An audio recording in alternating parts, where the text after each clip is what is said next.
Saudações a todos, que todos estejam muito bem. Vamos ver aqui o espiral do silêncio, quando a minoria silencia a maioria. O que está acontecendo no Brasil, pessoal, é justamente isso.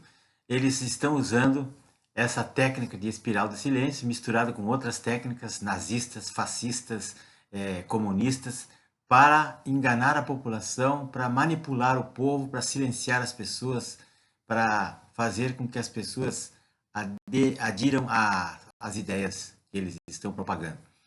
Então, essa teoria da espiral do silêncio, ela começou a ser estudada lá na década de 60, 70, e tem como base pesquisas feitas nos meios de comunicação de massa, que foram elaboradas por uma socióloga alemã, uma cientista alemã, Elisabeth Neumann.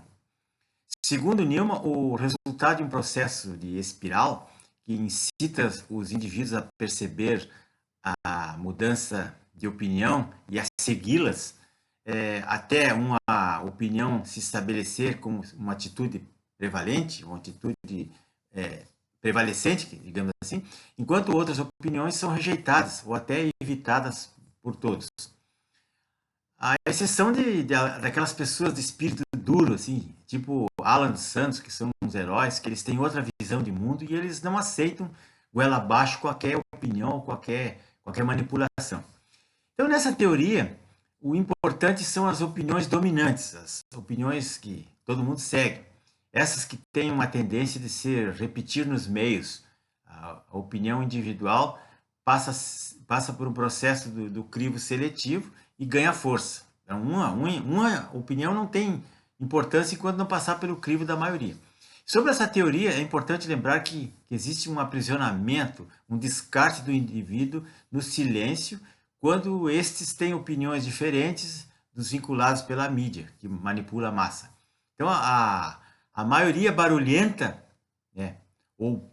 a minoria, um pequeno grupo barulhento, domina os maiores grupos, como acontece com a esquerda no Brasil. Uma minoria consegue derrubar 500, 600 pessoas que têm opinião diferente.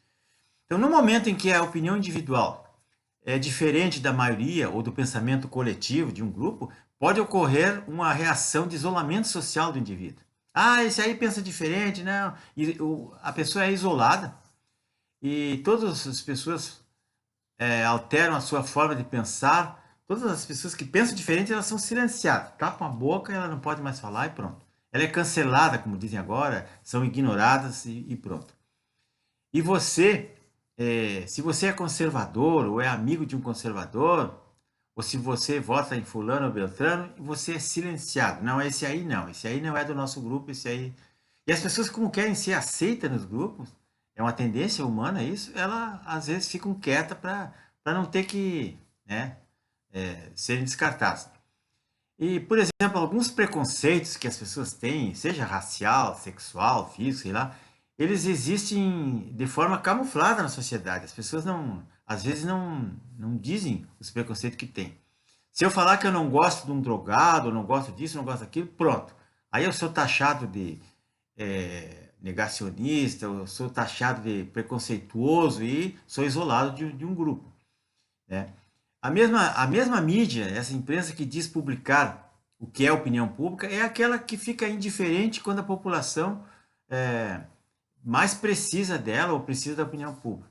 No Brasil, as nossas mídias aqui, todas elas, principalmente a mídia tradicional, passou a trabalhar em prol de uma ideologia marxista, de uma revolução marxista, e passou a defender teses absurdas, como chamaram um bandido de vítima, chamaram um corrupto comunista de democrata, e assim por vai.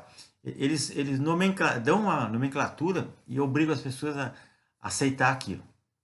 Então, essa teoria do espiral do silêncio, ela ajuda a entender como funciona a nossa mídia, a manipulação da linguagem em relação à opinião pública e silencia as suas ideias quando não interessam ao sistema, ou então elas propagam quando é interessante.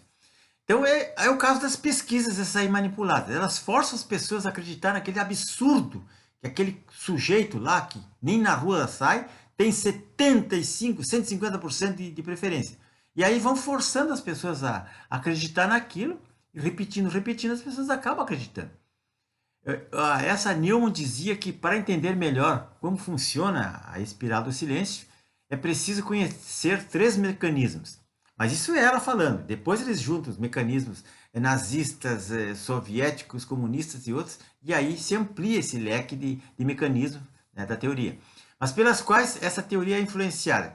Uma delas seria a acumulação. O que é a acumulação? É a exposição de determinado tema na mídia, determinado assunto, repetidas vezes, múltiplas vezes, 24 horas por dia. Eles repetem uma mentira que ela acaba virando verdade na opinião pública. A segunda, o segundo mecanismo seria a consonância. O que é a consonância? É uma forma semelhante às notícias produzidas sempre iguais. As mesmas manchetes, elas saem em diversos veículos de mídia, diversos jornais, rádios, aquela mesma manchete. São praticamente iguais, só, às vezes muda uma palavra, às vezes nem muda. Então, eles assim, o fulano não usa máscara, o fulano fala palavrão, o fulano é negacionista, o fulano é isso, o fulano é aquilo. Eles ficam repetindo aquilo todo dia. O país está em crise, o país está em crise, a inflação está subindo. Não está subindo, mas eles falam isso e as pessoas, né, muita gente acredita. Outra coisa é a ubiquidade. O que é a ubiquidade? Essa situação da ubiquidade é o seguinte, esse mecanismo da ubiquidade é a presença da mídia em todos os lugares, né? São assuntos assim onipresentes, seja lá na televisão, no rádio, nas novelas, nos noticiários, no cinema, na literatura, na internet, nas redes sociais, enfim, esse assunto é predominante ali, está toda hora circulando, né? E é o caso da linguagem neutra que eles falam toda hora, da ideologia de gênero, do politicamente correto. Toda hora tem um ator falando na novela sobre isso, está na boca de alguém, está no noticiário. Então as pessoas vão aceitando aquelas ideias. E agora o pior de tudo é o mecanismo do medo. Essa é a quarta situação, que, como faz o Alexandre de Moraes lá no STF e no TSE, o medo é a ameaça constante de causar mal a alguém. Eles ameaçam o povo. O Alexandre de Moraes foi para a televisão, para o rádio, dizendo que, até nas redes sociais, ele disse que quem criticasse as urnas seria processado, quem alegasse fraude na eleição seria preso, processado, ia para a cadeia. E ele falou isso, a imprensa falou isso reiteradamente, e as pessoas foram ficando com medo, apavoradas, ninguém fala nada. E aí ele projetou na população, na massa, no imaginário, essa espiral do silêncio. Ninguém mais fala nada. É como foi o caso da pandemia. O que a pandemia fez? Os globalistas aí, os donos do laboratório e a mídia. Eles usaram o terrorismo, o medo da morte. Não existe nada mais apavorante do que o medo da morte. As pessoas têm muito medo, é um terrorismo. E silenciaram as pessoas para obedecer. Você tem que aceitar o lockdown, você tem que usar máscara, se você não se vacinar 1, 2, 3, 4, 5 vezes, você vai morrer. Ou seja, você será preso por negacionista. E aí as pessoas aderiram tranquilamente, todo mundo aceitou e baixou a cabeça.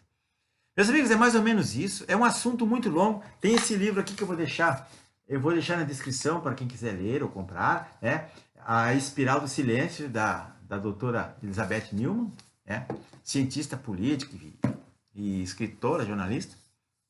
E vou deixar o filme também, um filme maravilhoso, que está de graça no YouTube, chamado A Onda. Ele foi lançado em 2008 e fala justamente de como é que se forma a opinião pública das massas, como é que existe a lei do silêncio. É um assunto que se passa numa escola alemã e que o cara imita uma situação de autoritarismo, um nazismo, e fez os alunos, botou na cabeça dos alunos a obedecerem como faziam aquele pessoal lá no tempo do Bigodinho. Meus amigos, a situação é gravíssima e tudo que está acontecendo aí no Brasil, isso aqui é só uma palhinha. Essa espiral do silêncio é uma coisa que eles tocaram goela abaixo do povo brasileiro e a gente está sofrendo com isso. Se inscreva no meu canal, César Ramos Dextravox, compartilhem isso, se inscrevam lá, acione as notificações. Muito obrigado.